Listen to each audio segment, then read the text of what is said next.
Dr. Benjamin Siegel came to U of M to head a new research and clinical center devoted to finding better ways to treat multiple sclerosis. His studies are significant because they suggest that people who present the same clinical signs of multiple sclerosis may have two different forms of the disease.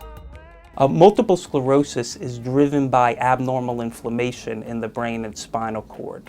In the past, it was taken for granted that the type of inflammation that caused the damage was similar from one patient to another. However, our studies show an identical clinical form of MS-like disease in animals could be caused by different types of inflammatory molecules and white blood cells. And this suggests that different treatments may be appropriate for different individuals, even if they appear similar clinically in terms of their symptoms. At the University of Michigan, the multiple sclerosis program has both a clinical arm and a research arm. We do provide care and diagnostic services for patients with multiple sclerosis and therapies. In addition, we have a large research effort.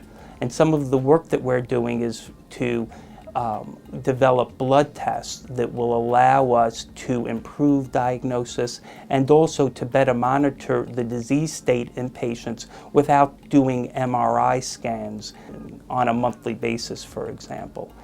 We are doing more studies in mice to better understand the nature of the inflammation that causes the damage and to investigate repair pathways in the central nervous system that may hopefully one day allow us to develop drugs that will reverse some of the deficits and symptoms that patients suffer from in this disease.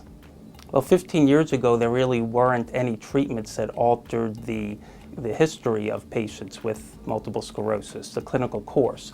The only treatment we had were steroids, which accelerated recovery from attacks, but didn't really alter long-term outcomes.